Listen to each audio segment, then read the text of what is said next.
My decision to go to China really was based on the fact that I have a daughter who's adopted from China and have a good friend who's a professor in the family medicine program, Dr. Willis, and she also has children that are adopted from China. We thought it would be a good opportunity both to give back to the orphans in China, as well as it would provide a great opportunity for the residents to see a wide variety of kids and to have a role in helping as well.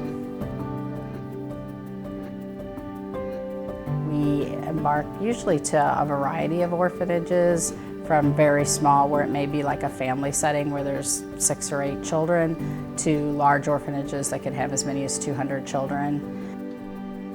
A large number of the kids in the orphanages are special needs children.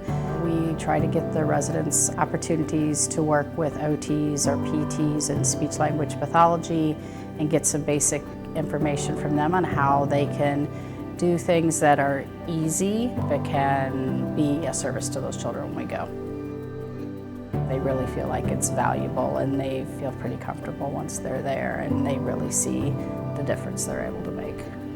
We also do a lot of education for the nannies in the orphanage on topics that are of interest to them. Things as easy as like teaching them how to play with children with special needs. The American equivalent of duck, duck, goose in China is drop the handkerchief, and so we put them all in a circle with us and we held the kids and we dropped the handkerchief behind and you run. They were amazed to see the kids laugh and respond.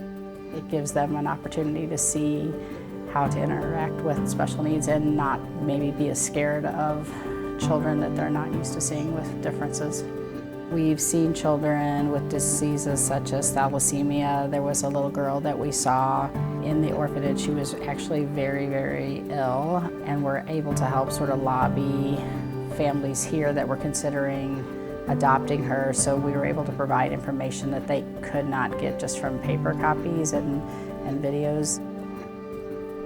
I followed some of these children as they've been back in the States and seen that the difference it makes to be back in a family and get adequate medical care and services that they could not get if they remained in the orphanage. There was another young man, he was about 12. We went to the orphanage and the workers had told us that he could not walk by himself, that if he had to go use the restroom or whatever, somebody had to hold his hands. And one of the things we've been fortunate is we always get large number of donations when we go to China.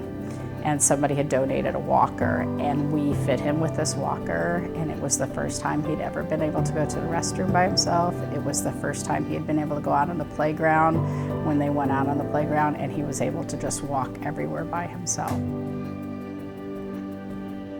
It requires a lot of flexibility on the residents' part, just like doing any sort of global outreach does, that you may have one conceived notion of what you're going to do and you get there and you have to do something totally different. But it's something that we can do that makes a big difference.